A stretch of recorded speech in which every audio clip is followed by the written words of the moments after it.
La Guerra de Liberación en Vietnam. Hablar de Vietnam es remontarse inevitablemente a su pasado como colonia francesa a finales del siglo XIX, donde la explotación y un sistema casi feudal azotaban al país.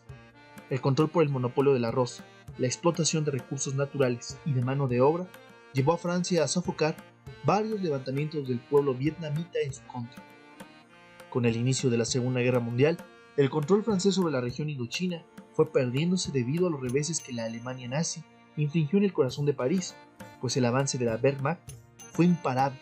llevándolos a firmar los vergonzosos tratados de Vichy.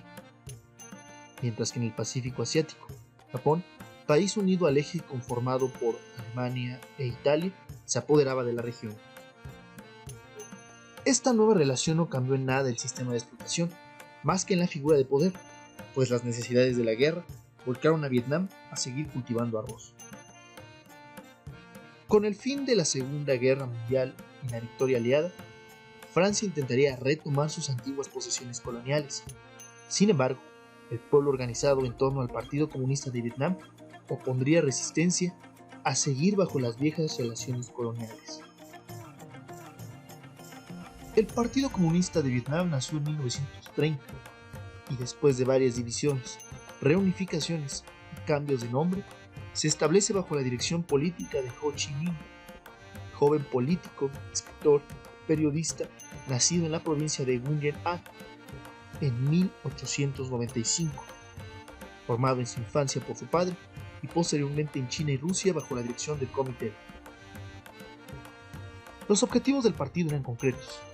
organizar al pueblo y expulsar a los colonizadores franceses, en otras palabras, gestar la independencia. Tras 25 años de agitación política en el campo y en las ciudades, el 20 de agosto de 1945 se crean las condiciones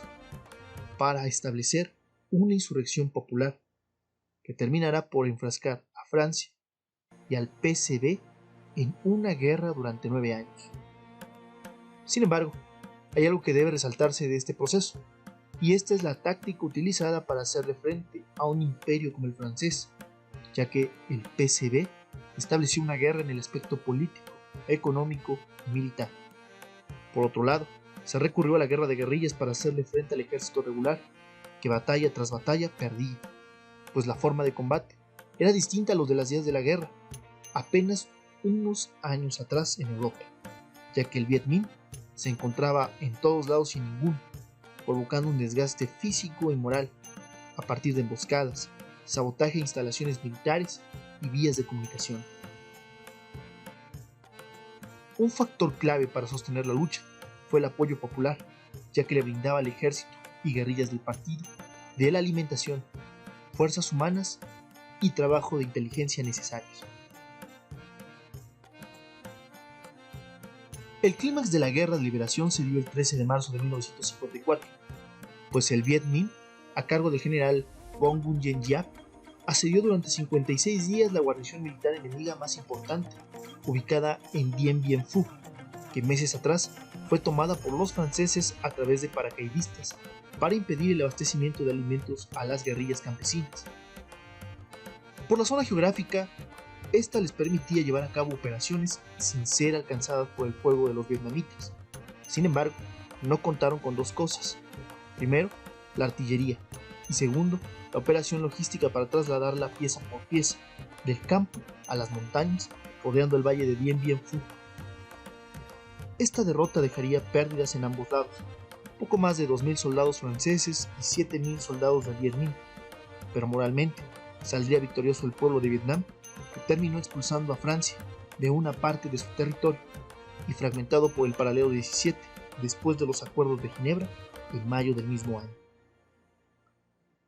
Para 1954, Vietnam, ahora dividida en dos regiones, el norte controlado por el PCB y las fuerzas populares, que renombraron a la zona liberada como República Democrática de Vietnam, con Ho Chi Minh como su presidente, y el sur, gobernado por Bao Dai, último monarca de Vietnam, para posteriormente dar paso al dictador Ngo Dinh Diem, cuyo gobierno estaba apoyado por una minoría católica, grupos de terratenientes y además respaldada por el gobierno de los Estados Unidos, que les proveía de armamento e instrucción militar. Con esto, entraba en su segunda fase, la lucha por su liberación.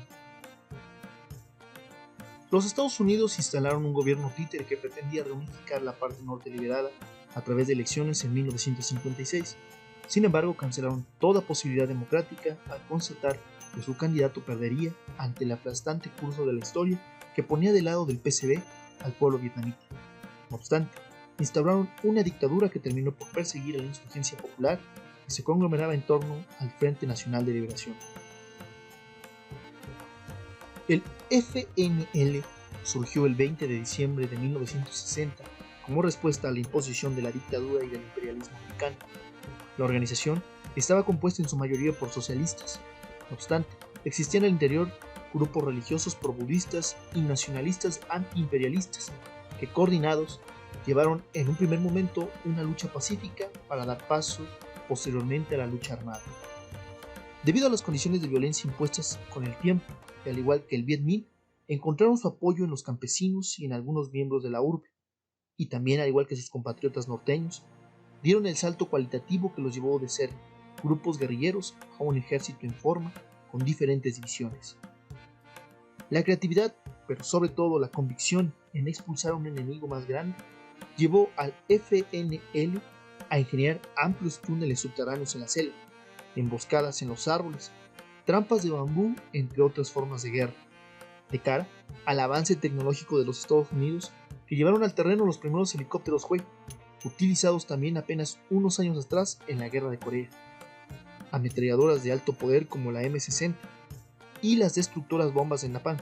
compuestas por diversos químicos flamables, acompañadas de componentes tóxicos que fueron utilizadas para acabar con amplias comunidades que apoyaban los esfuerzos de la Guerra de Liberación.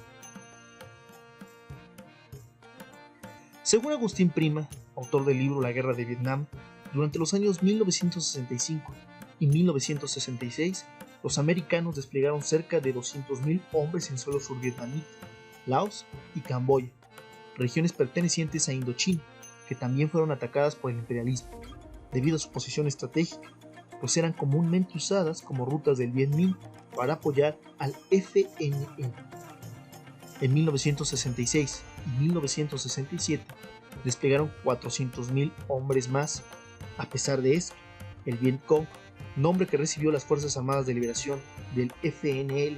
despectivamente por parte de los americanos, haciendo alusión a King Kong y su parecido con los vietnamitas, pudieron hacerles frente. Para 1968, después del aumento de tropas norteamericanas, las FAL llevaron a cabo un impresionante asalto en poco más de 60 ciudades y bases americanas, conocida como la Ofensiva del Tet, es decir, Año Nuevo, por su traducción del vietnamita al español.